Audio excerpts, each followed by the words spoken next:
Hey everybody, it's Coffee with Mick. A frank and honest discussion about whatever I want to talk about in the morning.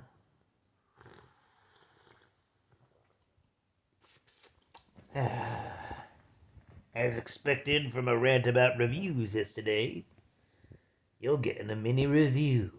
Yeah. Let's talk about Chaos 2024. Was there a tagline to that show? I do not know.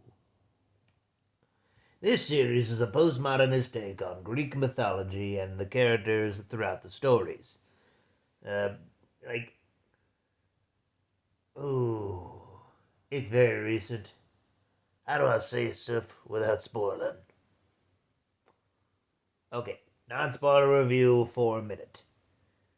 Many people who are more adherent to the more traditional stories may not care for it, as this takes directions on the characters and the eras and the fables that go in a different way, interpret them differently, you know?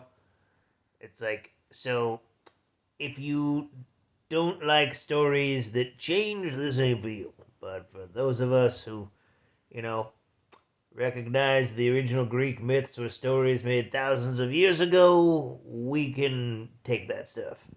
We can take it all, drink the Mirna water, and have a time. Okay, spoiler review in 10, 9, 8, 7, 6, 5, 4, 3, 2, 1.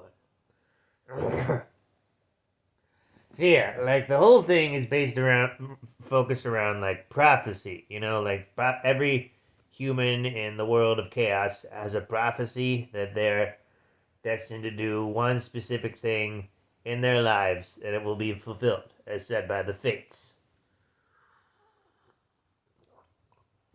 The fates being Eddie Izzard, someone else who has names I don't know. I'm sorry. I recognize them both from stuff, but I don't remember their names.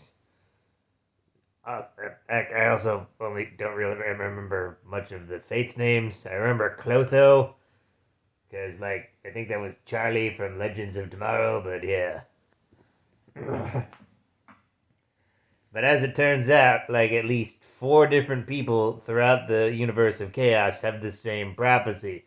All interlinked, all ending up creating the prophecy. And the one who is ultimately fulfilling his prophecy is Zeus, despite the fact that his prophecy will, like, be his own downfall of the gods and everything.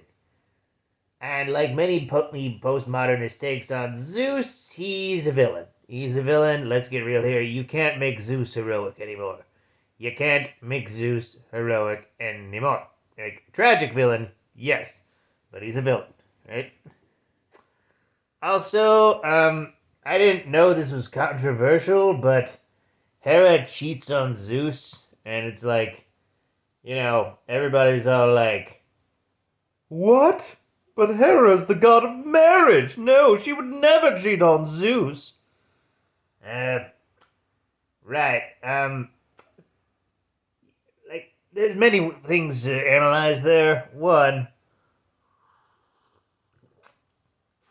this is a fictional version of Greek mythology, characters that have been around for thousands of years. Two, like the real reason that Hera never divorced or cheated on Zeus in the original stories was because, divorce didn't exist back then. And two, they wanted to basically brainwash the masses into saying, no matter how bad your marriage gets, you have to stick it out. You need to be the better person and keep the marriage alive. And that's not really a message you can portray in a good light in a modern setting, okay? Hera and Zeus are tragic villains. Zeus ended up becoming his father. Hera takes her rage out on all of Zeus's bastard children rather than just Zeus himself most of the time. And unlike in this story, she's actually working against it, which is good. It's actually realistic, Like, a lot of people say that it takes away nuance from Zeus and Hera, but honestly, I feel it gives them nuance.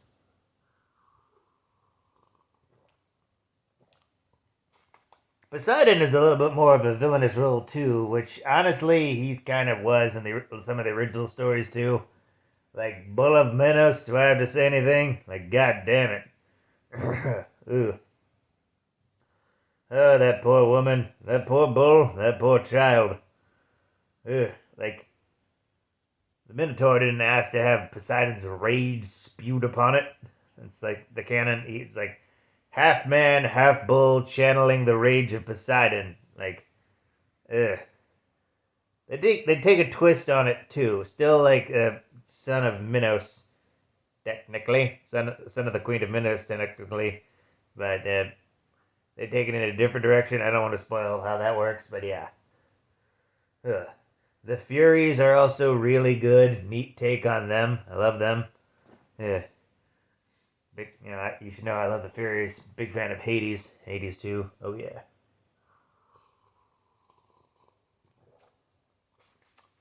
Megara, Electo, and Tisiphone. Those are the names. I'm pretty sure. Yeah. What else? Oh yeah. Mega spoilers incoming.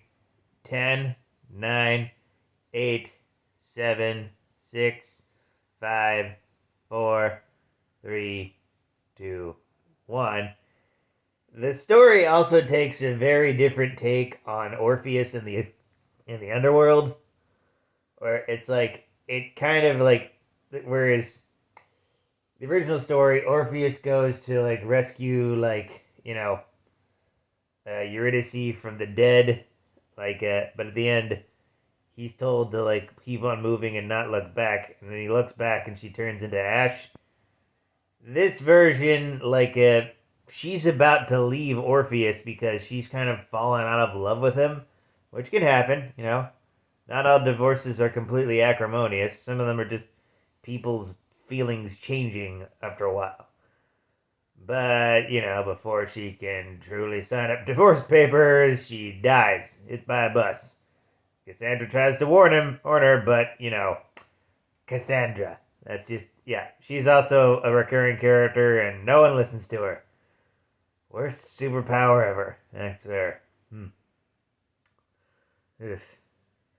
Yeah, and Orpheus goes through all like this trouble to try to bring her back to life, but it's not so much that he loves her, it's that he needs her. She's his muse, his inspiration for his music and everything, and he needs her so much that he takes her coin, her Charon Obol, like which would allow her to like renew and supposedly come back to life, meaning that like he wouldn't let her die without him. Essentially, it's very possessive, and yeah, it's like yeah, not really true love. And at the end, when he finally gets Eurydice out of like the Riddy, as she's called in the show, out of the underworld, like they're like Orpheus is in front of her, and Riddy's in back behind her, and Eurydice says, "Look at me, Orpheus, look at me." And Orpheus is afraid to turn back because he knows that will mean that he's lost it. But different from the original story where she just turns into ash. In this story, their marriage is over. And, you know, she's thankful for the experience, but things can't go back to the way they were. And in a way, it's essentially the same story, but different for a modern audience and a modern take. And I like it. I know some people might not care for, changes to the characters in some ways, but I really appreciate it because these stories have been around for literally thousands of years, and society has changed quite a bit. So, you know, we gotta change with it. And sometimes stories change as well. Yeah. Either way, I hope you enjoyed my review, and I hope you have a morning.